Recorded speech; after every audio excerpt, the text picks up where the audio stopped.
Lesson learned. Sneaking works before the warden spawns, but then after he spawns, you better just run or he's gonna find you. The good old walk of shame. So, welcome back everybody to another episode of the Let's Play series. I thought we would start off today with a quick little follow-up on the Froglight farm we started last episode. It's all done now, and it's actually working really well. Even though it's not like a super efficient design or anything, like I'm still gonna get way more than I'm ever gonna use, I think. Ended up doing it a little different than we had planned last time. We were gonna fill this whole thing up with the powdered snow before, right? And I got thinking and realizing it's like, that's going to take at least 200 powdered snow that are going to be very tedious to collect and place and all that kind of thing. So I ended up going with a different idea here. I experimented with iron golems. And I just got 8 powdered snow around the iron golem, some iron bars to protect them because the large magma cubes will kill them if they can touch them. And with this configuration, it seems like they're not able to touch them, and he's able to hit them. So he helps to break them down a little bit quicker.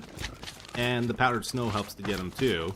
And all the frogs in the magma cubes kind of just gravitate towards the center. And it seems to work pretty good, right? And then what we ended up doing here, nothing will spawn while we're down here though. We got that's what the viewing platform's for up there. Oh, and it just went there. So we got a 2 carts minecart system here, where when one minecart arrives, it tells the other one to take off. So one minecart is always collecting the stuff, and one is always dropping it off into the chest down here, which I did not set up item filters for or anything. How are we doing? Yeah, we got tons of stuff here. Yeah, I don't know how I'm ever going to use this many froglights, but we got them if we want them. Plus, we're getting magma cream from this, which is really cool, because I can make magma blocks out of those. Alright, so to get us started here today, I thought we would go and spend a few minutes working on the Terraria underground jungle area. And this is something I've definitely been putting off.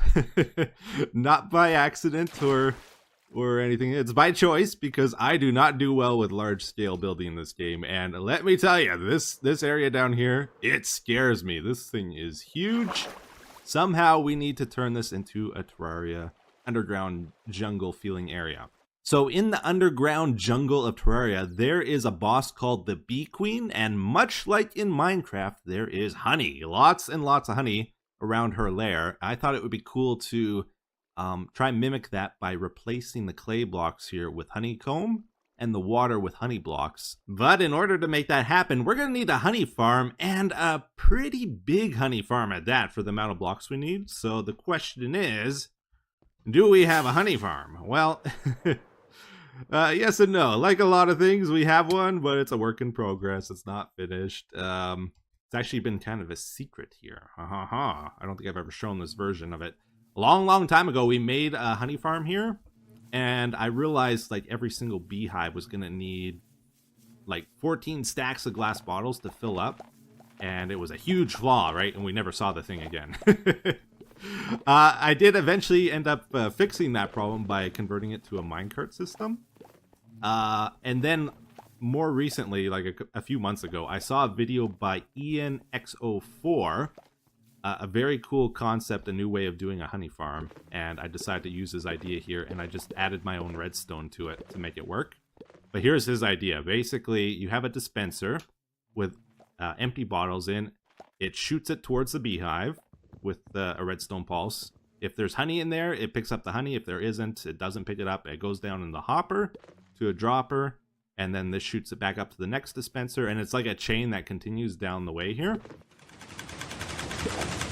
Yeah, so the really cool thing about this design is you don't need to have a giant reservoir of glass bottles in the system. You just need one for each dispenser, and then you have a whatever size reservoir you want at the very end here. Each time the clock goes, it sends one bottle through the system. You might have noticed it didn't pick up the honey that last time. This time it did. That's because like if it already picked up honey somewhere before in the chain, the bottle will be full and it can't pick up any more, right? So you'll notice towards this end, more of the hives have honey in, because by the time the bottle gets here, it's full. To counteract that, you just have to speed up the clock, and then it'll send more bottles through the system. But as I have it running right now, pretty much every time the bottle gets to the end here, it picks up honey. And another reason I really like Ian's design here is because it only requires 1 hopper per beehive. While most bee farms, if you look, they usually require at least 2. Sometimes a minecart system as well to go with it. And all that kind of generates a little bit of lag, right? Not really a big deal. Like, it's always checking if you can pull an item down or if you can put an item inside the dropper here. That's not really a big deal on a small scale, but once you try to like go large scale with a farm, which I was kind of hoping to do with this one, like I said, it's not done yet. We want to go a lot bigger than this. That little bit of lag starts to add up, right? So with the way I designed the redstone here, I had the lag in mind especially. So you'll notice I used observers mostly because observers are very lag friendly, while redstone dust is not. It is one of the most laggy things in the game. The other thing is I do here is I lock the hopper like pretty much all the time, except for when it needs to pick up the glass bottle. Then the piston pushes the redstone block down here and unlocks the hopper just for that brief moment to pick up the bottle. So most of the time the hoppers are not running with this farm the way I did the redstone, which is really cool. And also I made sure not to use any redstone torches because those cause lighting updates, which are also extremely laggy. So this should be a good design for large scale, I think, which is what I'm going to work on right now. So we gotta kind of AFK here and get honey, but while I'm doing that, I'm going to like work on making this bigger. I gotta like continue breeding the bees and stuff and start building more rows, and yeah, I'll spend a bit of time doing that today. Oh yeah, and check this out. I really like how this farm looks from underneath when it's running. It's pretty cool. When it's all said and done, though, we don't want all the pistons firing together like that. We'll want to stagger them so that you don't get a giant lag spike when everything happens all at once like that. You want as few things happening as possible and just spread out the amount of time it happens when you're building farms. But yeah, we ended up adding 2 more rows here and bred up a bunch of bees. That's the part that takes the longest with this, is breeding the bees. And to be honest with you, I'm not entirely sure how to go about ensuring every hive has 3 bees in. I was thinking about like breeding up a ton of them, right? Then you put down trap doors so that they can go into the hives, but they can't come out. And then any bees that can't find a home are probably the extras, right? And then you get rid of those, and you got 3 in every hive then, and then you just let them go. The other thing I'm not entirely sure about with beehives, they have a tag that keeps track of where the last flower is that they harvested, and sometimes the bees nudge each other far away from their hive, and I'm not sure if they self-correct that after a while, or if you somehow need to program, like this bee, he's struggling a little bit to get back home. If you have to like program and tell them to get the flower right in front of their hive only. I'm not a bee expert. Anyways, we got 240 hives here now, and when they're all bred up, we'll have 720 bees in the farm. So I'm gonna maybe just see how laggy that is before we go beyond that. Obviously not all the bees are out at the same time. Most of them are in the hive. But yeah, check this out. We got some honey saved up, so let's head back to the underground jungle.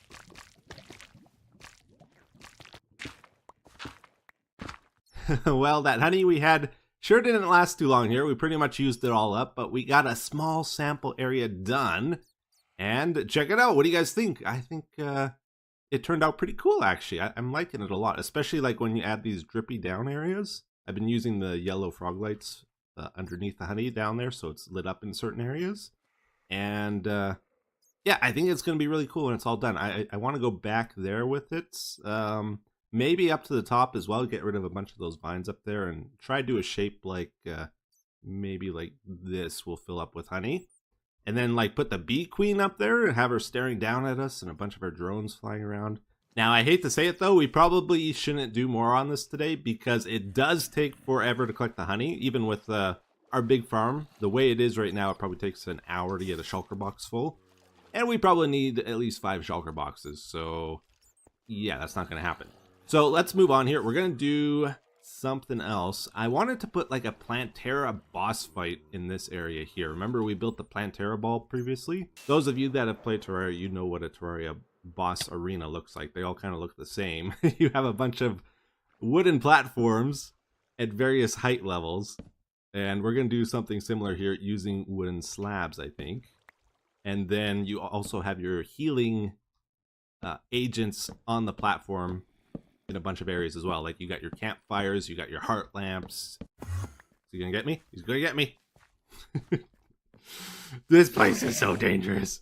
What am I doing here? Yeah, so it's not your typical Minecraft build. It's a little bit on the goofy side, but I think it works, right? We got our respawn room over there. You got the honey to get your regen going.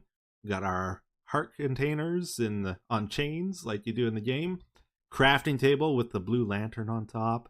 Anyways, we got ourselves a battle arena here. Now I'm trying to decide, do we put Plantera behind the arena or in front of it? I think my instinct is telling me let's put it in front of the arena, this side here, because like we gotta decide what's the main feature here. Is it the battle arena or is it Plantera? I think Plantera is what we want to stand out, and it should be in the front. Plus, I think that's how it works in Terraria, right? The boss is always in front of the stuff you build. I could be wrong. I haven't played it in a while. This is like such a nightmare working here, by the way. I don't want to do much more. I really should have lit it up. Okay, what we gotta do is try to find the perfect place to build Plantera. I think we're gonna go maybe... Let's start here? Oh dear. This is a little tricky actually. I'm not quite sure how to start this. I think, like I'm looking at a picture of Plantera right now. I think we want to try to get the teeth right first. So we'll do the inside of the mouth, try to get that shape properly, and then we'll worry about the rest of Plantera. So we're going to use dripstone for teeth. And let's say this is the very tip of the mouth. I think I want to go 3 blocks to the next tip. Yeah, we'll have a little opening like that. And then we'll just mirror the top and the bottom portion. Whoa, no! Planned that. Yeah. Okay, we're all good. Oh dear, I got so many holes to fill once I'm done this too. I was just thinking, let's make this 3 wide. I know like Plantera is a 2D image, but we gotta try to add some depth to it. So let's not put the teeth in the middle. Let's put like maybe let's have 2 sides of teeth, 2 rows. How amazing would it be if we got this perfect the first time? Oh, that would be incredible, wouldn't it? I don't know about that though. So we gotta match it up with this. Let's get this over here. I think this is the same, top and bottom. I think that's a decent shape for it, but I think we do need to move it. I think it's got to go like 5 blocks this way. Okay, so we got Plantera mostly done there. We're gonna check it out in just a second, but we're still building a little bit. This is the hard part now. It turns out we gotta somehow like organically connect vines to Plantera while dealing with the mobs and you know, fall damage and all that kind of stuff. Okay, we got our vine connected. Now after I get it connected, I just go back down my path here and shave off some of the rough edges to try make it look a little smoother. And here we go again, back down at the mobs. Whoa, no, darn it. Oh man. Truthfully, this was one of the most difficult and frustrating things I have built in a long time. But even still, I think it turned out pretty good. I'm really happy with the results of it, just not the process of going through it. I should have lit up the area before I started. But yeah, check it out. We got ourselves a Plantera with a battle arena. And I think I made a couple mistakes with this. I had a hard time getting the vines connecting in a good spot. I think that's not quite the central point I wanted. I think I wanted it more over there. But yeah, it's fine, right? We got magenta clay for the tongue. We got the pink terracotta, the glazed pink terracotta for the flower part of it. And the dripstone for the teeth. The other mistake maybe is the angle. Like, it looks really cool from here, right? But we don't really get that view from down below. Or even from this angle. It's cool. Underneath some carpet, we got a little bit of lighting so it stays nice and bright. And yeah, overall, I think we're good here. I haven't seen it from here, actually. Ooh, that's freaky. Imagine. Man, you can actually imagine what it's like playing Terraria now. If you were the character, have one of those things coming for you, that would be freaky. Oh, snap. Let's see it from this side of the battle arena. Did I make the right choice putting it in front? I think so. I think the battle arena obstructs too much of the view of it. Anyways, I think I'm happy with our progress here in the underground area. We're going to move on in just a second. First, I wanted to show you the amethyst farm, right? Remember, we set up that Terraria jungle tune for it.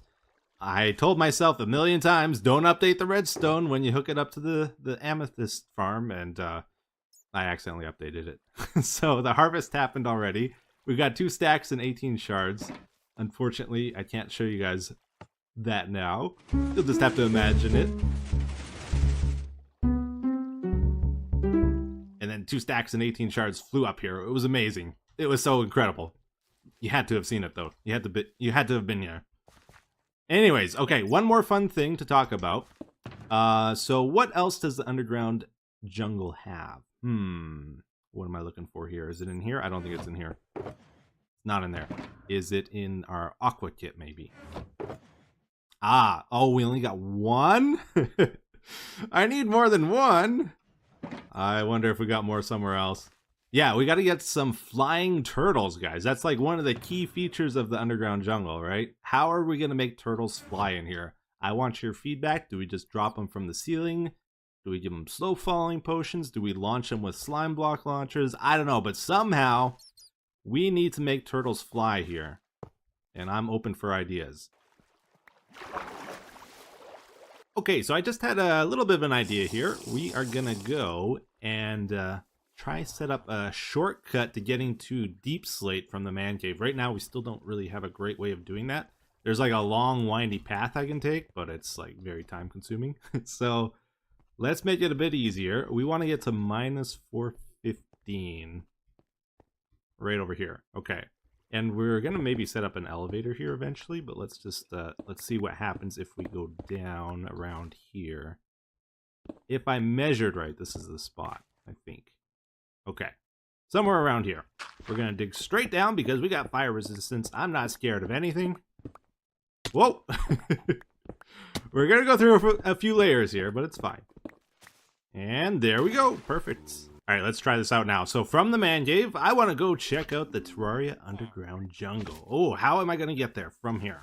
We're going to run through here to minus 415, which is right over here. Then we're going to fall down, whoa, all the way to here. And then we go through our dolphin booster. And there we go, right from the man cave. Nice and quick. Whoa, man, you really slide.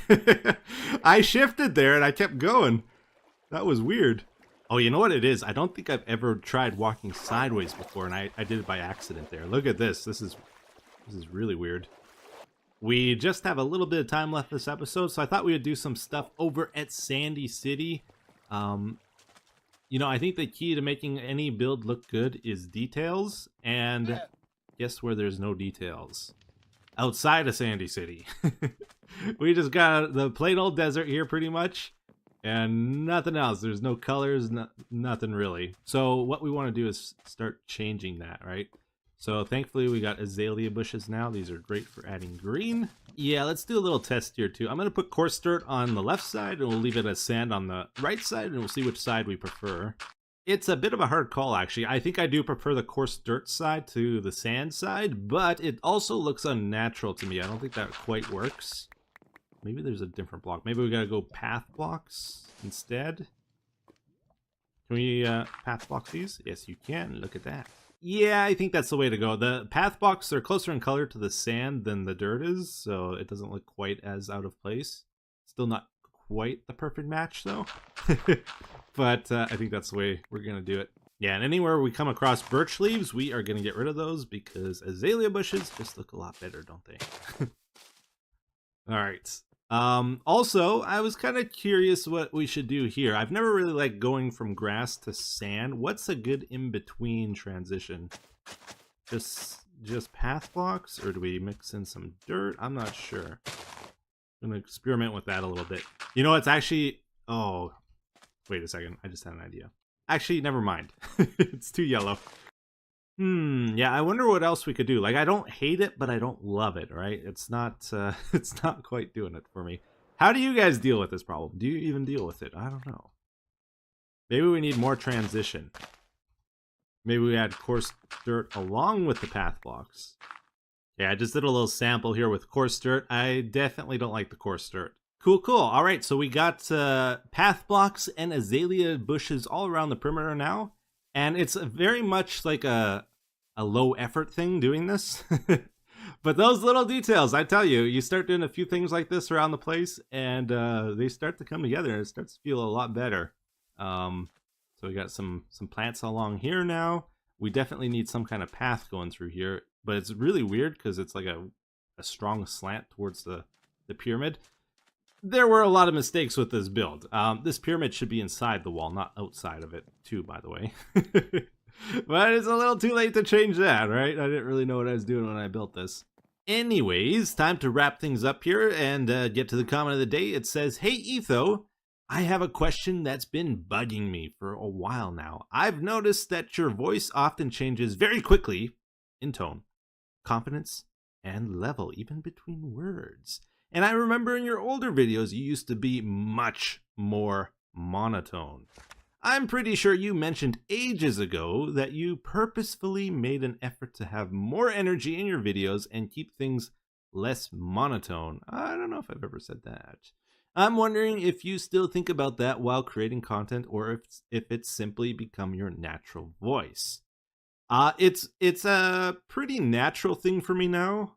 Although I find if I put a little extra effort in, I can get way more range in my voice if I think about it. Or would your voice still be monotonous if you didn't think about it? Just curious, I love your voice, but it's been plaguing my brain." So I don't think I would have a flat voice, like if I didn't think about it. I think I'd have quite a bit of range still. But yeah, you're definitely correct. In my older videos, I had a very, very monotone voice, and just slowly over time, I naturally became more and more enthusiastic in my videos. And it was kind of a combination of several factors, a perfect storm of monotone Etho that kind of led to that. First one probably being I was the very first ASMR YouTuber on the platform, I think. And I had my mic settings completely wrong. So if I made any bit of noise, the microphone would peak, right? So I got into the habit of speaking very quietly, very softly into the microphone, never making any drastic changes in my voice, right? And you get into the habit of doing that, and yeah, you become monotone. The other thing is, like, when I first started YouTube, I didn't want anyone to know what I was doing, and I was living with family at the time, right? And, you know, so I'm like trying to be very quiet in my room so that nobody would be like, "Etho, why are you talking to yourself in your room? What are you doing in there?" Right? And I didn't want anyone getting curious in case my original plan was if I ever wanted out of this YouTube gig, I would just delete all my videos and nobody would ever know what I was doing in my room, right? They wouldn't have to watch the cringy monotone Etho talking in the videos and discover my horrible let's play. But you know, too many people watched my videos and that never happened. I eventually had to tell everybody what I was doing. So yeah, moved on from that. The other thing is though, talking by yourself, you just naturally aren't very expressive compared to talking to another person. So I think it was when I first joined Minecraft that that started to change. If you ever watch back my videos, that's when I sort of start getting more expressive. Season 3 of Minecraft. You just naturally, when you're talking to people, you light up a lot more, right? And then finally, I think it's just a natural skill that develops too. So public speaking is something you learn to do better the more you do it. And part of that is expressing your voice, enunciating certain words stronger than others, and just adding variety makes your speech more interesting, and you just learn to do it naturally. And I think that's especially true here on YouTube, because guess what we do after we're done speaking and into our microphone? we get to go and edit our video and then hear ourselves back again. So it's almost like we're studying ourselves as we make our videos. And you hear yourself again, and it's like, oh, I was kind of quiet there, not too excited. I could have done that a little bit better. Oh, I peaked the microphone at that part. I got to be careful about overpronouncing my P's, you know? And you start making notes like that almost instinctively or without really thinking about it. And over time, that you adjust your voice too because of that. Anyways, great question. Thank you for that. And hopefully you guys enjoyed the episode. Thank you for watching. Until the next one, take care. Have a good day. Bye-bye.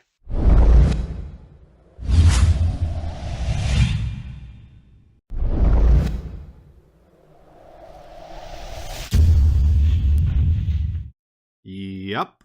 Here we are, everybody. Once again in Minecraft. Minecraft. I don't claim to be any kind of game designer or anything, but let me tell you, I think I can appreciate good game design when I see it. And I think Minecraft has amazing game design, okay? Let's stop and take a moment to appreciate it, to really understand what's going on here. Right now, we are deep down, underground, in a cave system. This cave system has never once before been experienced by somebody, nor will it ever again be experienced by someone as it is, because the many layers of procedural generation required to make this moment happen. Different biomes, different cave styles, different purlin noise or whatever it is, all coming together. Then scattered among here is different types of blocks, plants, animals, and all the blocks can be collected. I can shape this world as I choose using the tools I have created myself. I'm attached to these tools, everybody, let me tell you. I made them myself, I enchanted them, I collected the levels of experience needed to make these tools, and they've been with me for a very long time. And I've prepared as well. I've got armor on because deep down underground here, there's different levels of danger. You see that guy with the spider eyes over there? That's a spider. He's dangerous. If we get close to him, he's going to attack us. Right over there. Oh, that's even worse. That's a cave spider spawner. Very dangerous if we get near that. We have to sort of evaluate our situation as we go here, as we make our way through the terrain. Am I in more danger, less danger? How do I react if I get attacked?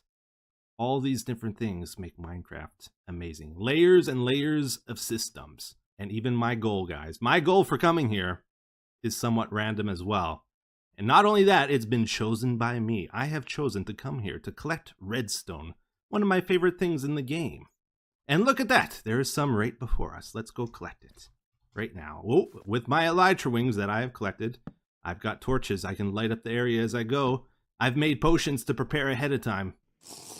We don't even need to use torches. We can choose how we deal with the situation. Oh dear, I'm getting attacked. I'm getting attacked. Okay, good thing I made instant health. I've prepared for this. I have used the many systems in the game for this moment right now to collect my redstone. I can even choose if I want to fortune it or if I want to silk touch it. I'm going to silk touch it. Hold up. Wait a minute. Wow. Okay, so you're telling me I can just buy my redstone directly from villagers and it's basically free?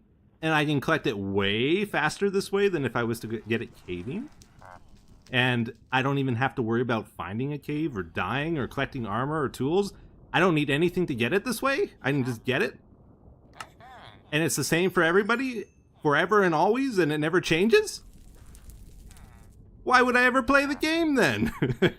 This is so much better. It's so much more fun. That's right, everybody. Our goal for today is to finally make ourselves a villager trading system in our world. Oh, it's been a long time coming. You might be wondering, you know, Etho, you're almost 600 episodes into your series here. You're finally making a villager system. That's weird. I make one usually day one of my worlds. What's going on? Yeah, as I kind of pointed out, I have some issues with villagers in this game. I think they're somewhat flawed in their design, but they're also somewhat of a necessary evil. I view them almost as a chore. There are certain things you can only get from villagers, and it seems like every update there's more and more stuff you need to get from them. So I finally decided to break down. It's time. Let's just make a system. Whoa, that was our turn. Whoa, wait a second. Going back. Missed our turn. There we go. it's easy to identify a problem. It's hard to find a fix to a problem, right? Which is kind of why I brought this all up. What would you guys do to villagers if you were to change them? I would say overall, I think they are a net positive to the game. Like, I wouldn't want to see them removed from the game. I think there's a lot of cool things about villagers. I just think certain things need to be tweaked with them, right? Like, for example, I feel like it should always be faster to collect things in the world than it is to get them from villagers. I think villagers should be a secondary system, secondary way of collecting resources in this game, and the primary way should be from getting them in the world. Now, does that mean I think villagers should be nerfed to make certain things faster? Like right now, I think it's faster to get glass from villagers than to mine sand, smelt it, and do all that, right? Not necessarily. I think they should make it faster and funner to collect things in the world to kind of match pace with villagers, if that makes sense. Players do not like nerfs to things. No, no, no. So, for example, like, one thing they could do is maybe add a new system to our tools where you get like a super mode for a moment. Like maybe there's something on your shovel that consumes your experiences levels for power, and you can mine sand faster for a brief moment, as long as you got experience levels. That way, you're also kind of re-adding life to another system in the game that kind of dies in the end game. There's like almost no point to experience, right? That bar may as well not exist once you hit end game. So, you know, they could do something like that. And by the way, we're trying to dig a hole here in case you're wondering what's going on. It's not super interesting or anything.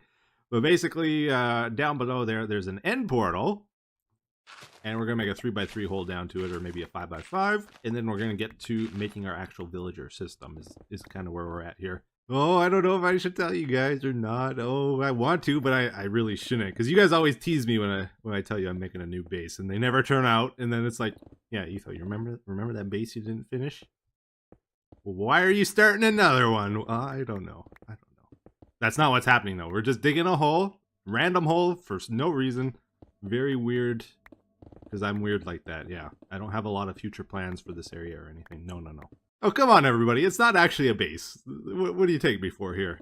Why would I be building a base above a stronghold? I already have one of those. Alright, we got a little area prepared and our 2 villagers ready to go here. I want to get them over there as soon as possible so we can start the breeding and start getting lots of villagers, right?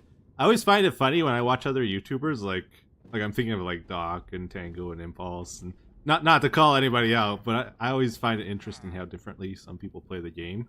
Whenever they're moving villagers, they're always super careful. They lay down tracks and they have 5 contingencies ready in case something goes wrong, and then whenever I do it, I'm always like trying to do it as lazily as possible. I'm just gonna trust, give enough time, they're gonna walk across this bridge and into that portal there. Now I could build them a proper tunnel and everything and do this right, but that portal might need to be moved in the future, so I'm hoping this works. Although I'm a little worried about this lava here. Here he comes. Okay. They weren't super excited to come out here for some reason, so we're gonna lure them a little bit.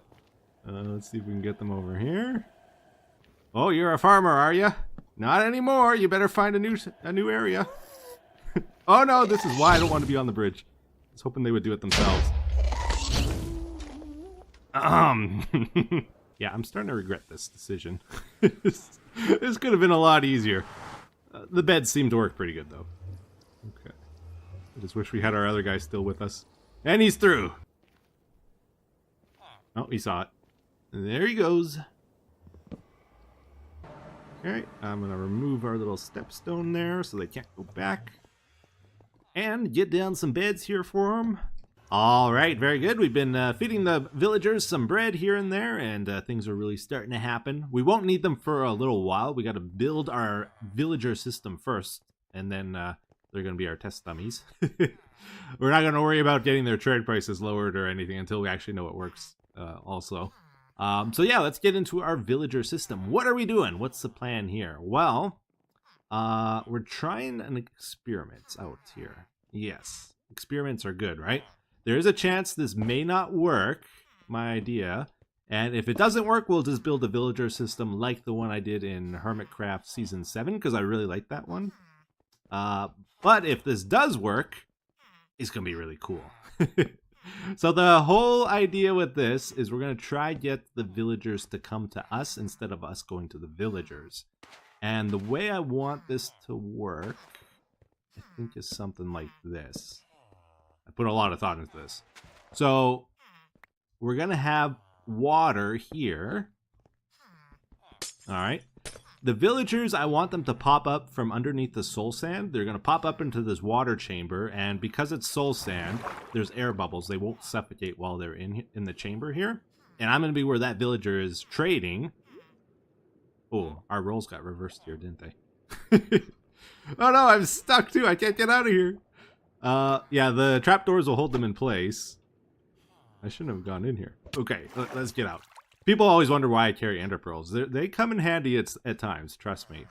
Yeah, they'll be in the chamber though. And one of the things that really bothers me when I'm trading is when my inventory fills up with all the goodies, right? And it's like, what do I do with them? I don't want to go drop them off in the chest. So we're going to try to design this so that we can throw whatever we get from the villagers into the water here as well. It'll get sucked up into a system and sorted and all that stuff, so we don't have to deal with all the items that we get, which will be cool. And then to get the next villagers in and to switch to the next guy, we're going to have some pistons controlling the soul sand blocks. And that's going to be the main trick to it. Something like this, I think, should work. Yeah, so I'm thinking we're going to want these pistons extended by default so that when we send them a pulse, they retract and pull the soul sand block back for a moment, and then it goes back really quickly afterward. So we're going to do, yeah, I think like this. We'll run redstone up like this. So that should get to both pistons, and then we'll have a redstone torch under the, or on the note block here. They're extended. Let's give it a little test here.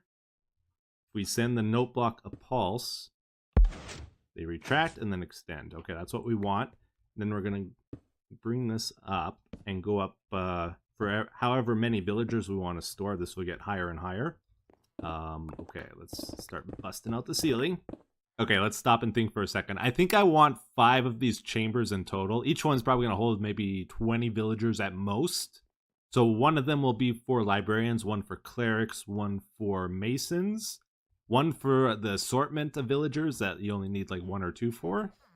And the other one might be for the food guys, the farmers. Does that sound like a good plan? That's kind of what I'm thinking right now. So that's what we're going to aim for. Let's not build this full size just yet. It'll be easy to extend it later. I just want to make sure it works first. So the idea is the villagers are going to be standing in this chamber area here. This is where we actually store most of them. They'll have a workstation next to them, like so. So if it's a farmer villager, they'll have a composter at their feet level. And then at each of these note blocks, we're going to put a trap door. The trap door will drop them down to the next level. So it'll be like workstations every second block. And I see that trapdoor is actually getting powered over there, so we'll have to fix that too. This wire, I don't want actually powering that trapdoor on the other side, so to stop it from going into the note block, we just have to change the direction it's facing. So it's not pointing into the note block anymore. And now this trapdoor should be fixed. Yeah.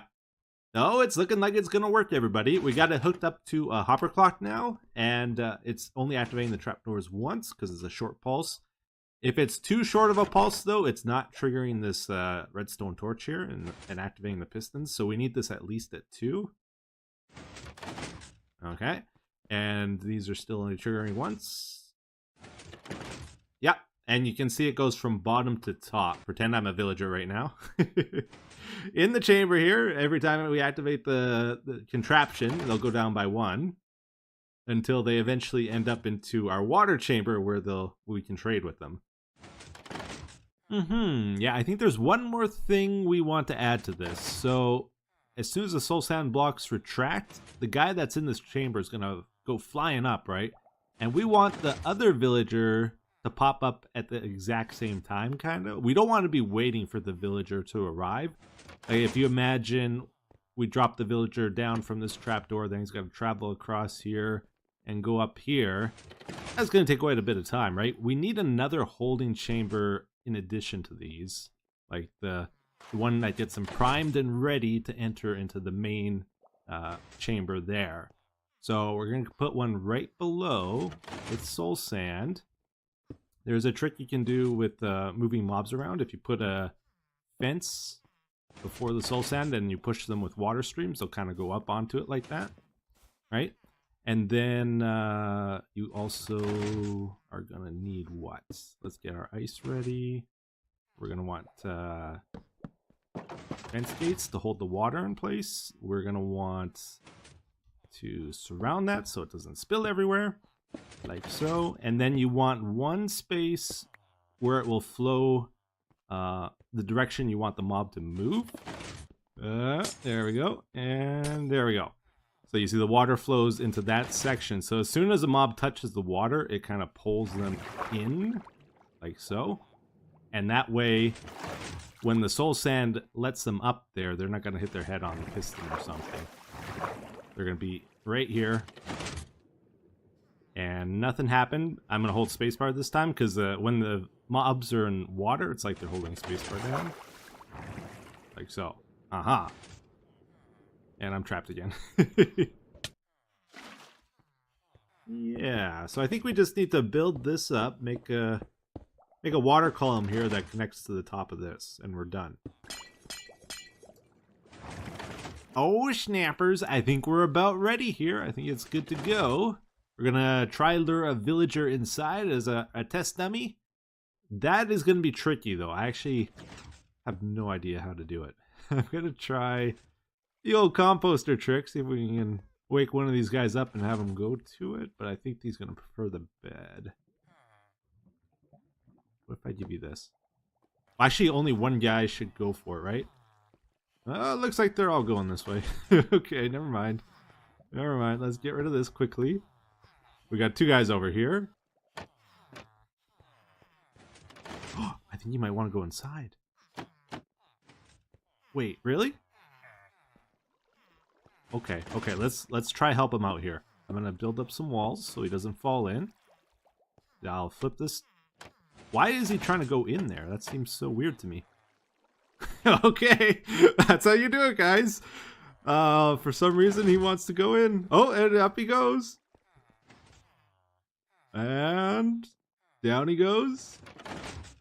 Oh, he jumped. Did you see that? Got like ninja-like reflexes. Okay, he got his job. It's good. Oh, I left this open because I thought I was going to get him in through there. Let's close that up. So he's making his way down. That guy's just watching. He's like, do I want to go? Is that what I want to do for a living? Ride the conveyor belt? I don't know. Okay, what's going to happen here? Is he going to get stuck? So I did a thing with the water streams. Oh, he made it through. Okay. If you run water streams too long... Oh yeah, we got to watch this. He popped up. Okay, good. Whoop, there he goes. Yeah, so with the water streams, this is a trick I learned while I was making a cave spider spawner before. If you make them, I think, over 4 blocks long, then the mobs can touch the ground as they're going through the water streams, and they can actually start fighting the water streams. And their pathfinding kind of kicks in. But if you make these short water streams, they kind of just ride the water, and they don't really try to fight it. So that's why I have these breaks. Instead of going 5 blocks long here, I go 3 blocks, drop down, and go another 3. And the villager just kind of rides it. He's not like trying to walk this way as he goes down. And same with at the top there, I got a break halfway through. And so far I haven't seen them fighting the water, which is good. They kind of just flow with it. Alright everybody, so this is a little bit later now. I've just been letting this thing run, testing it out, because with redstone, if you don't know, it'll work fine until it doesn't. So it seemed like everything was fine here, right? Then I left the area and started preparing for our next step. And when I came back to this device, the villager was gone. I think he died somehow. My best guess is... I'm not entirely sure, but you know how I said villagers, it's like they're holding down spacebar when they're in the water? That's only if you're near them, I think. If you're far away from them, their pathfinding kind of stops. And I think what happened is a guy was in this water here, and because he wasn't really pressing spacebar, like he wasn't swimming up fast, I think the soul sand hit him in the head and crushed him and killed him. I think is my best guess. So what I've decided to do here is slow down the pistons a little bit. We've changed the redstone slightly. So instead of a 2-tick pulse, we now upgrade it to a 4-tick pulse. Yeah, so we're going to let this guy go around for a bit longer here just to double check there's no problem. If he dies too, then we probably need to get rid of the slow sand and change it to a trap door system somehow. Not entirely sure how I'm going to make that work, but it's possible, I know. Okay, what are we doing here? We're packing up the beds. They're going upstairs here. We want to try get these colorful villagers into the water. Oh, not you. Did I invite you? I don't think I invited you. I want the Mason up here because he's special. And he's not going to become a cleric anymore because he's already decided his future. There we go. Oh, that was tough. Okay, you go in. Please, please, please, please. Good. And there's one more colorful guy over here. How nice would it be, everybody? How nice if you could right-click a villager and he stopped moving for just 5 seconds. It would make all this so much easier. Oh, but it just doesn't do that. No, they just do what they want, and you can't really do anything about it. Hello? Anybody? Nobody wants to check out the hole I dug here. It's not a trap, guys. Come on. Come on, just go in the hole. Let's make it a little tougher for them not to go in the hole, shall we? Here, I'm just gonna nudge you in.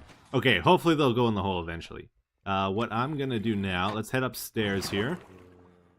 We gotta get the village started. So the idea is having a bunch of beds down there was gonna let us get a few villagers, but eventually it gets to the point where you can't get any more, right? So we've moved these villagers up above, hopefully far enough away from those other villagers that this will count as a new village.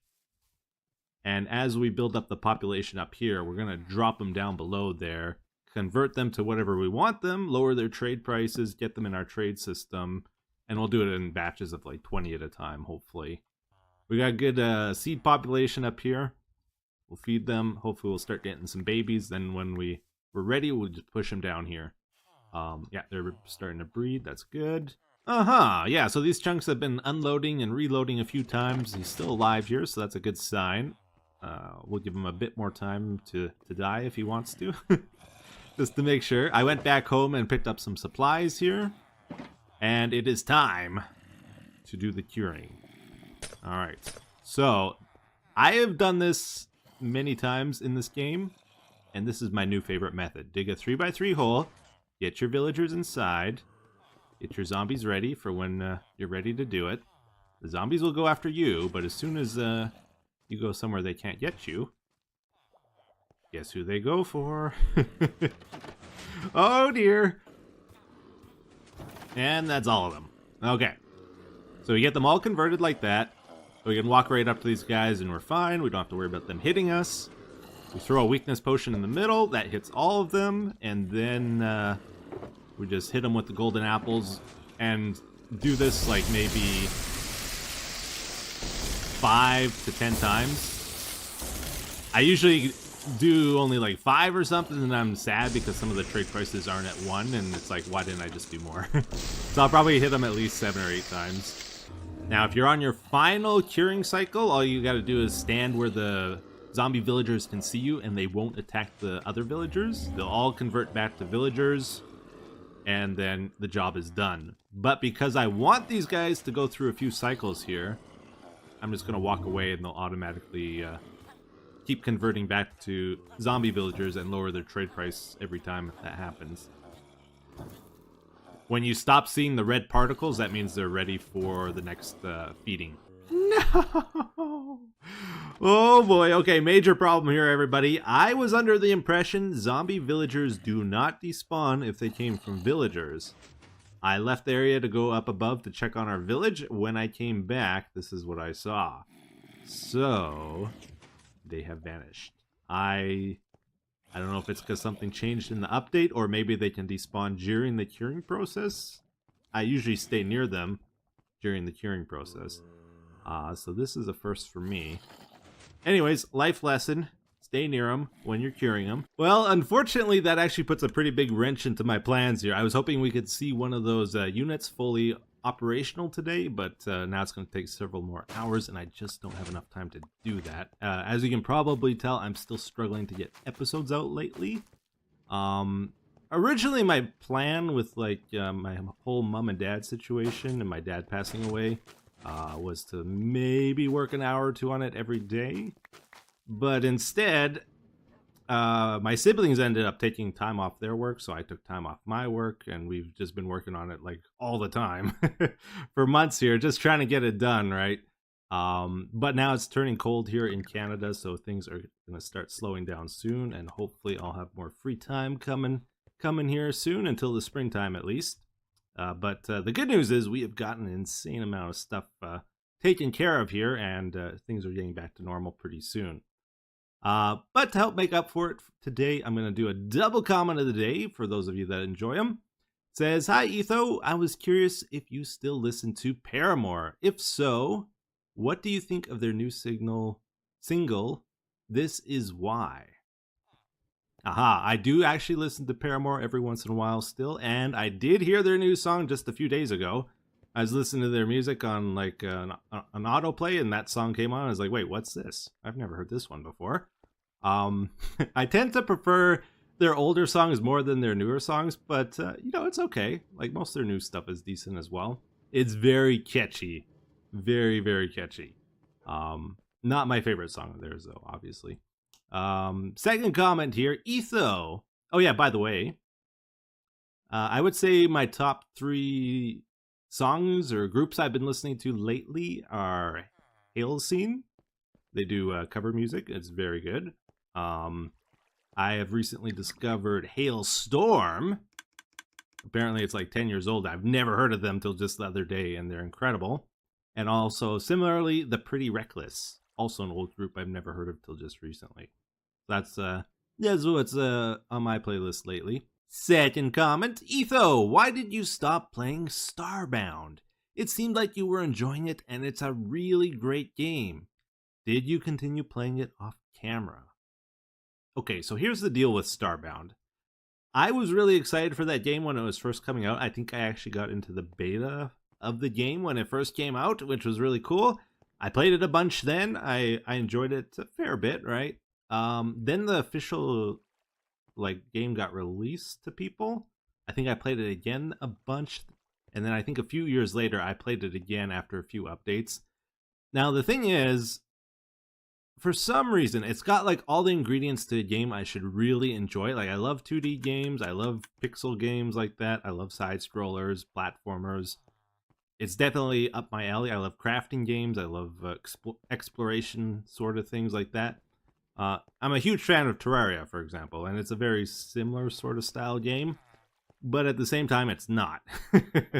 There is something about Starbound. I have played it, like, I think 3 different YouTube series on it, and then I've tried playing it off camera by myself, I think at least 3 to 5 other times besides that, with the goal of, like, I'm going to play it from start to finish, right? I play for maybe 10 hours every time, and then it just loses me. I don't want to play it anymore for some reason.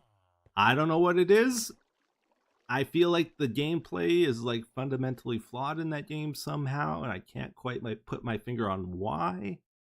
But yeah, it just loses me every time, and I've never actually made it very far in Starbound because of that. Which is weird because I was so excited for that game, right?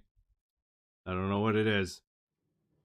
Yep, that's the situation. Anyways, hopefully you guys enjoyed today's episode. Thank you for watching. Until the next one, take care. Bye-bye.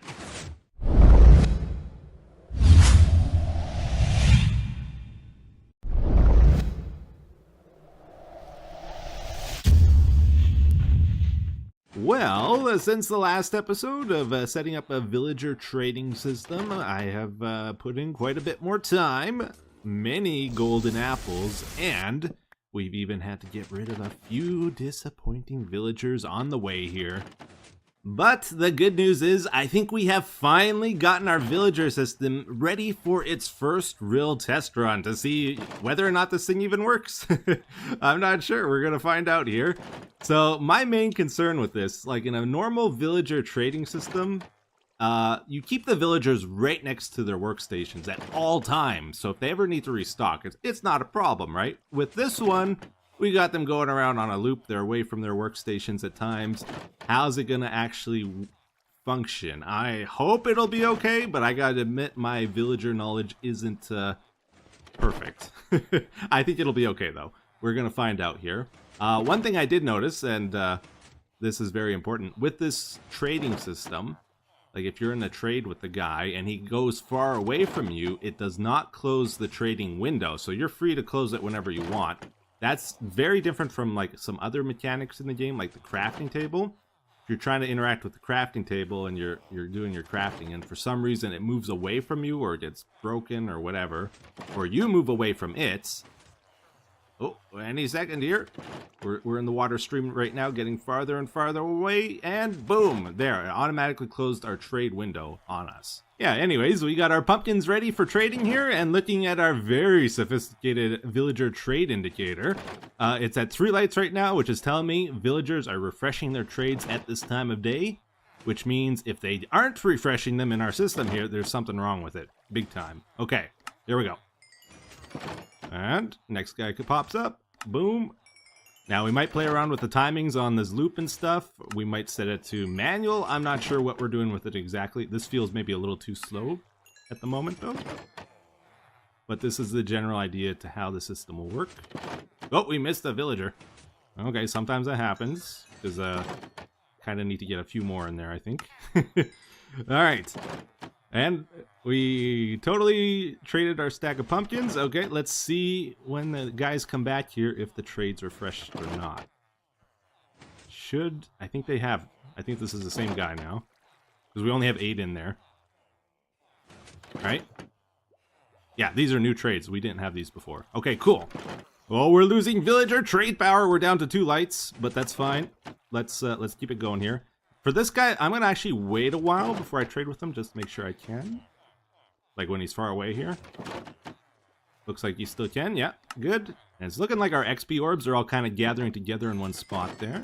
Okay, so let's talk about a few things here. You might notice this thing looks a little bit different from last episode. Remember last episode, I wasn't sure if they were going to keep dying in the system. Well, it turns out they were. When the chunks were loading and unloading, they seemed to be killing the villagers very randomly and rarely, but it was happening. So I had to do something about that. So we went with a little bit of a redesign here. There's no more pistons in the system or blocks being moved around because I think they were suffocating in those. Now we just have trapdoors. So one of our gates is over here. This trapdoor flips down, which allows them to flow through once they're inside the trapdoor. We also made a couple tweaks here and there with things, so there's like a soul sand block there now. And also, instead of having a piston above them here, we have a fence gate that flips open for a brief moment by the redstone here. Overall, the redstone's a little bit simpler and more compact, the whole system here. So that's good. They also seem to get through it faster. The only downside with the changes we made is that it takes them a little bit longer to go from this stage to into the compartment here. It takes like an extra second. Where do the items go? Well, if we're trading with these guys and we want to clear out our inventory at any point in time, we're going to be able to throw the items in the water streams. They pop up and then they fall down there. So they slip past the fence gate there, up into that stream, and then there's a 1 block high separator here, so the villagers can't fit through, but the items can, and then they fall straight down when they run into that fence gate. We can also separate the XP orbs that way, so if the fence gate is open, we allow them through, otherwise just the items go through. So our current plan is to have 5, maybe 7 of these looping cells with different types of villagers in. Then they will eject their items into a water stream. They'll all get collected together and go into a sorting system, which will sort the emeralds, the goodies we get from these guys, and all that kind of stuff. Put them into shulker boxes, hopefully. Then I would also like it if we could have like some barrels next to the trading systems. Like maybe one of them holds emeralds that automatically refill when we take them out of there. So when we're doing a trade, we can just easily, you know, look to the left, grab some emeralds, and then, and then trade with the guys. You like my goofy laugh there? Anyways, let's fix that real quick here. All right, here we go. The lights are on. That means that they're going to start refreshing their trades here. We're doing a test to see how long it takes them to actually refresh all their trades. So they were all X'd out just a moment ago. We have one guy so far has refreshed. I suspect it will take a little bit of time. That one refreshed. Good. Like, probably I'll have to get the 3 lights on before they're all done. I think they don't always refresh when they go by the workstations. I think it might take a few loops. I'm not entirely sure. That's what we're trying to figure out here. Okay, so far it's looking pretty decent, actually. Number 8 is coming up here. He was X'd out, and he's still X'd out. So I'm having an issue where 2 of them seem to not refresh their trades for some reason. All right, why? Why are 2 of them not refreshing their trades? Is it because they can't reach the workstations? I'm not sure. Let's try out a few more here. And the last guy has his trade refreshed as well. So all 8 of them have refreshed their trades. I guess it was because they can't reach some of the workstations. Tell you what, I'm going to be straight with all of you. Let's set some proper expectations for this project. We're not getting it done this episode. It'll probably take a few more. The plan is to work on it a little bit every episode until it's done, because this takes a lot of time. There's a lot of testing that needs to be done. I need to make sure they're not dying in the system still, so I got to let this run for quite a while. I also got to make sure their trades are refreshing properly. I want to run that a bit longer. I think they are, but I'm not entirely sure. And also, just to get the villagers ready for this takes forever. So thankfully we got a little bit of a stock of them, but we're going to need a ton more. We need a ton more gold. I got to AFK at the gold farm. This is like a mini episode project, unfortunately. So to break things up with what we're doing here, we're going to focus on some of the cool, like, technical components we want to add to it and the area here. That's definitely not a base, such as this indicator. This that shows us when it's trading time with the villagers. I realized today, this might have been done before, I don't know, but that the power level on the daylight sensors, 13, 14, and 15, actually correspond pretty accurately to when villagers refresh their trades every day. So Minecraft Day is 24,000 game ticks. From 2,000 to 9,000 is the workday for villagers. That's when they refresh their trades up to twice a day. And the daylight sensor is from 2445 to 9556 at 13 to 15. Power level. So it's very close to those 2 numbers, right? So if 2 or 3 of the lights are on, that means the villagers are definitely refreshing their trades at that time. If only 1 is on, it's a little bit more inaccurate. And it also will be inaccurate if it is raining or a thunderstorm is going on, because that relies on daylight sensors, and it gets a bit dimmer outside during rainstorms. So that's the other thing to keep in mind. So this is actually very useful for us, though. I don't know if you've ever had it when you're trading with villagers and you've done a triple trade in a day, or maybe you've only been able to trade once with them in a day when you thought you could trade twice. What's going on? Well, I've had that happen a lot to me. It's very frustrating because you don't know if you're at the 0 to 2,000 part of the day or the 9,000 and beyond part of the day. When you're underground, you can't tell. That's why these lights are super handy, because I'll be able to know. So from 0 to 2,000, they don't refresh their trades. They can carry a trade over from the previous day, though. So you might trade with them, and then you'll be like, why aren't they refreshing? It's taking so long. Because that's like a minute 40 from 0 to 2,000. You might end up waiting for them to get a refresh, and then they can refresh it twice after that. That's how you get that triple trade day.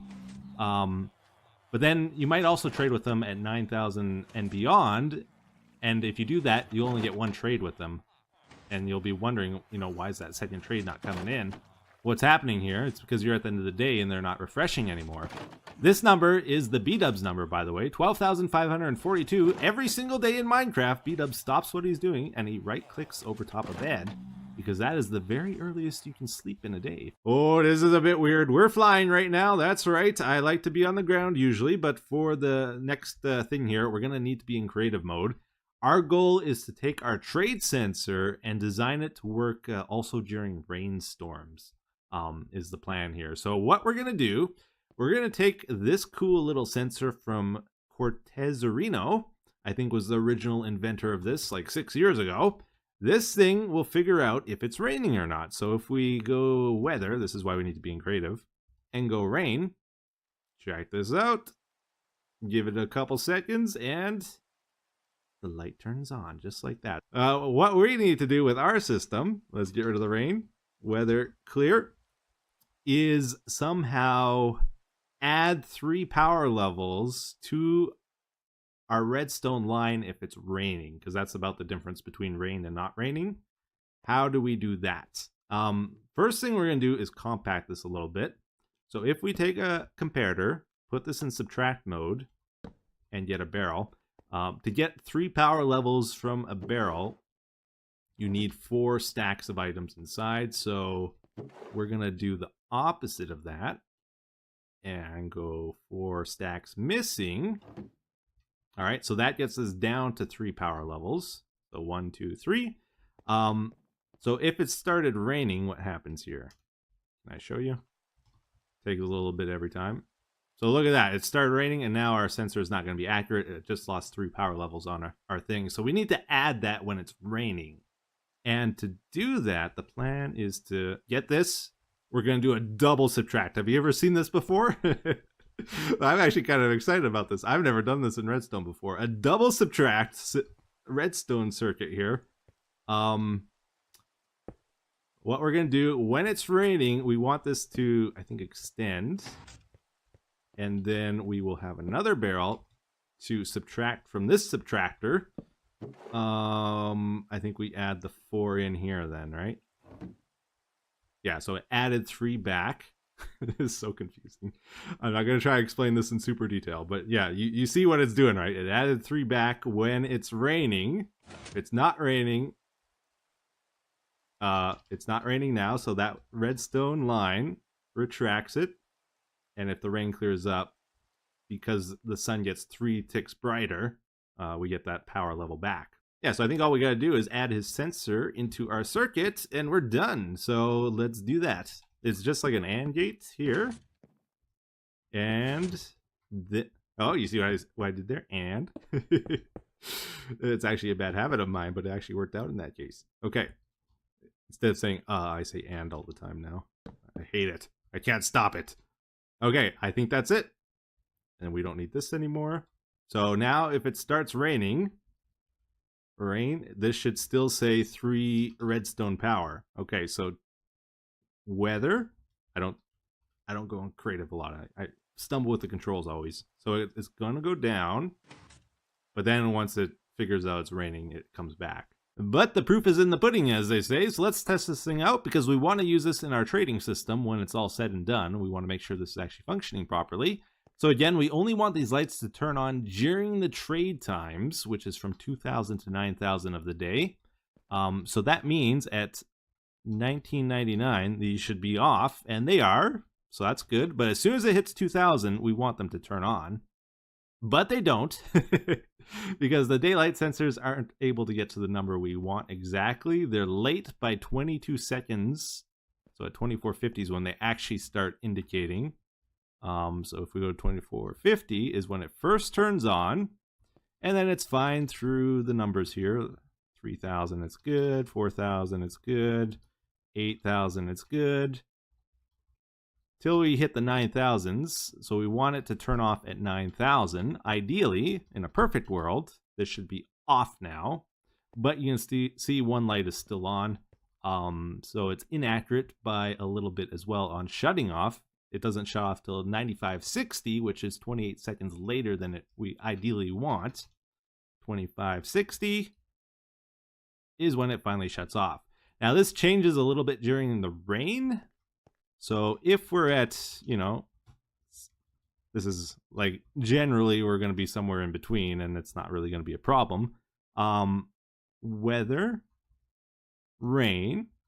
So right now it's indicating it's trading time. It starts raining. Normally that would mess up the system, but then it fixes itself there, so it's all good. But then again, if we go to 1999 is when trading hasn't started yet.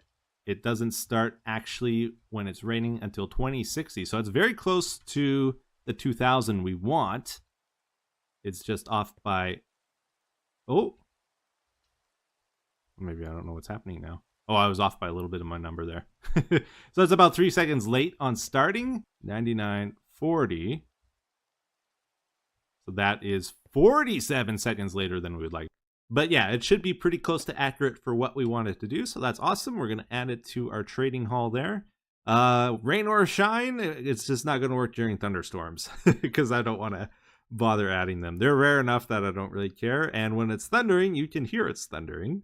So you'll know it's inaccurate during that time. And I might put some lightning rods near the thing as well so that we know visually that, you know, they got the sparks that it's a thunderstorm and it's probably not going to be quite accurate. Cool, cool. All right, very good. We got that figured out and ready for our world here, which we're back into now, by the way.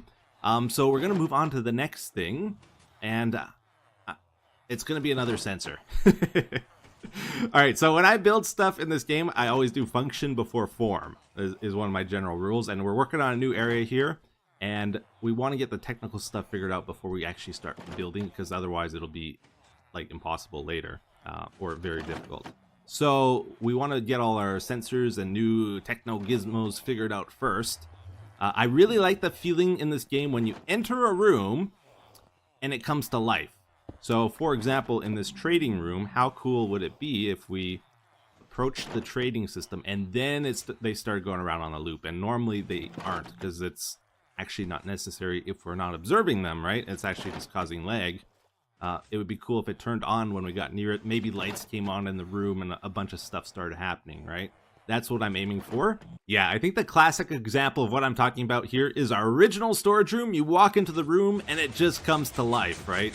I used to get so many comments about this in my videos. It just blew people's minds. They loved it so much. That visual appeal is just so good, right? We want to recreate that more in our world, I think.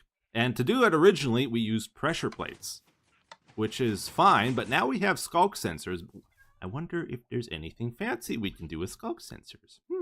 So the reason skulk sensors won't really work for what we want to do here is because they're just not really intelligent at all. They just do a function, right? They activate if they hear noise. That's it. So if we're moving around the room and stuff, it's fine. We can keep this thing lit up, but guess what? As soon as we stop moving, the skulk sensor doesn't know what happened to us. Are we in the room? Are we out of the room? What's going on? The person doesn't exist anymore. The light shuts off, right? Even if we add some countdown timer to it or whatever, eventually it'll shut off. So how do we get the skulk sensor to be aware of our presence? Like, I want it where you enter a zone, it knows you're there whether you're moving or not. And then when you leave the zone, it knows you've left it. That's kind of what we're trying to achieve here. Now, I think the way to do it is to get 2 of them first off here. So I want it so that we can do directional detection. So if we're walking this way, it'll know it. If we're walking like into the room, or if we're walking out of the room. We're trying to figure out how to do that first. Actually, everybody's favorite thing. Can we do this? We need to use locking repeaters, I think. How do we do that though? Because boy, this is gonna be more difficult than I thought it was. Okay, I gotta really think about this. So what we're trying to do here, as we approach, the one closest to us will activate first, and then we want to make it so it disables the second one. But then if we approach from the other side, this one will activate first, and then we want to disable this one.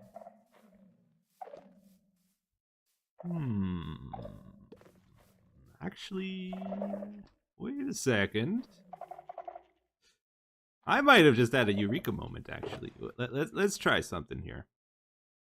Yeah, because the other thing is, not only do we need to disable the sensor, we also need to save into memory which direction we were moving somehow. There's actually something I've done similar to this before. Wait. Okay, let's try this out. You guys all know the hopper clock, right? Yeah. I think this will work. So if we get a block bouncing back and forth, because the pistons, they naturally cancel each other. A piston can't move another piston arm. So whichever one activates first is the one that goes first, right? Another one can't activate. So if we Get the sensors like this. Maybe not. Wait. What is happening here? Okay, let's test it out. So if we walk by, that one should activate, yeah. If we walk the other way, yeah, that's what we want to happen. We walk to the right, that one activates. Walk to the left. Oh, yeah. It's doing it. Okay. I think we might have something here. Here's what's going on, as far as I understand it. So this isn't actually a true, like, motion detector. It's not detecting which way our character's moving. All it's really detecting is what side of the line we're on. This is the line here, between the two skulk sensors, basically. So if we're on this side of the piston, right, it's always going to activate this one. It doesn't matter if we're walking forward or if we're walking backwards. Oh, not again. Oh, the good old dragon hole. So it is a directional detector, but only when we're crossing the line. In that moment, it can detect what way we're traveling. But otherwise, if we're on one side of the line and we're not crossing it, all it's really doing is telling us we're on that side of the line then. And that's it. So this light should never turn on if we're on this side of the line. And that seems to be true. But then as soon as we cross the line and we're on this side, then it switches. Well, sometimes it does weird things too. I think depending on when the sensors are active and deactive and when the pistons have retracted, it affects it as well. Ah, this is so cool. All right, everybody, so check this out. I'm really happy with this thing. It seems to be working pretty close to 100%, if not 100% now. With a few more restrictions on it, it works a lot better for sure. And you'll notice this is not just a T flip-flop that's bouncing back and forth. No, if we keep going through the same way, it's registering correctly that we're going that direction. So we've entered the room, we've exited the room, or whatever you want to use a directional detector for. This seems like it will do the trick just fine. So what we've done is we've buried it underground. We got a 7-block gap. So from the sensors here, so 1, 2, 3, 4, 5, 6, and then 7 where the stone is. And by doing that, we have greatly lowered the area of detection. And that's what was kind of messing it up before. The bigger the area of detection, the more likely it's going to do weird things. Yeah, so what we've kind of done here is we've established an invisible 5-block wide line from the edge of the stone there to the edge of the lamps here down the middle. And whenever we cross that line, our redstone can figure out which direction we're traveling and then activate some redstone based on that, is the idea here. The major problems with this is if we enter the detection zone here and then we stay in it for longer than 2 or 3 seconds, like if we go here and then we walk forward, it's gonna mess it up. But if we just straight through walk through, it's not gonna be a problem. Likewise, there's like a 2 or 3 second delay before it can do another detection. Those pistons need to retract, right? So the other thing is we can't just like run in here and then run back this way and expect it to like know we went this way, right? It needs that extra time to do its thing. Sensors have a built-in like 1 second delay at the minimum as well. The other really cool thing about this though is it's pretty flexible depending on what you want to use it for. So for example, you might not like the piston sounds, because I sure don't. There's no rule that says you have to put the sensors right above the pistons like this. You can put the pistons lower underground and then run wire from the sensors to the pistons down lower. You won't hear them up above then. Likewise, you can add more redstone to your sensors. Like if you want to filter out certain sounds, that's allowed, and then just run it to your pistons. The only rule on that is whatever circuitry you add to your sensors, you need to make sure the delay is the same for all of them, because what we're really doing here is figuring out which sensor triggers first, and if one of them has more delay than the other one, it's going to off-put it and mess up your thing. What else here? you can have more than 2 sensors too. So for example, in our case here, we have a 5-block wide imaginary line you might put at the entrance to a room. What if your entrance to your room is 10 blocks wide? What do you do then? Well, you just need to add a couple more sensors in. If you want to go this way, at the depth we're at, there's basically a 2-block wide or 2-block radius area all around the sensor it's detecting up above there. So if you go 4 blocks over and at the 5th block add another sensor, then it will add 5 more blocks on your line this way. And likewise, you would need another sensor for over here. Connect these two together, run it to your piston. Connect these two together, run it to that piston. And then your line up above here would extend from here all the way to about over here. The other thing is you can also have more than one line. You can have another line, like say you have another entrance to the room.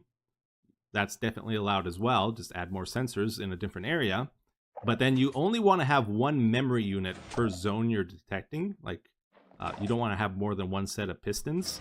Connect all your sensors to just the one set here. Anyway, that's all I got for you guys today. A little bit of a odd technical R&D sort of episode. A bit old school. Maybe not everybody's cup of tea, but I enjoyed it. I really like doing this kind of stuff. You know, I could build a house in this game, and I'll enjoy it a little bit. You guys will probably enjoy it a little bit as well, but I feel like this kind of stuff has a much bigger impact on the community. You know, probably triggers more ideas in you guys and that kind of stuff as well. So it's good to do these once in a while, I think. Comment of the day says, "Oi, Etho, mate, have you ever tried No Man's Sky?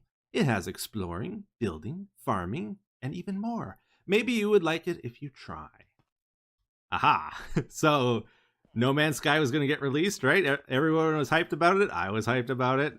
A few months went by, the hype was building, and I was like, where's the gameplay? This doesn't seem like it has much gameplay. It released, I didn't buy it, everybody else bought it, and everybody hated it, and I felt so good about not buying it. Then eventually, a few patches later, I actually did a series with Beef. They released some big multiplayer patch for it, and had a sale on the game. I bought it, I tried it out with Beef. I actually really enjoyed it quite a bit at that time, even though it was like the first, like, initial drive to making the game good. Then they released a few more patches. I played it off camera a bit, and I really enjoyed it a lot more then, when I had time to take in what I was doing and all that kind of stuff. Try out some of the new cool things. It's a good game. It's got its issues still, of course. I wish it was a bit more gamey. Usually when I play it, I just try to set my own goals and see how quickly I can acquire like some super spaceship and how fast I can do that kind of thing. Then it makes it a bit more interesting for me than just randomly hopping from planet to planet, not really having a goal in mind. I don't like the story in that game. It's not interesting to me. Anyways, hopefully you enjoyed this episode. Thank you for watching. Until the next one, take care. Bye-bye.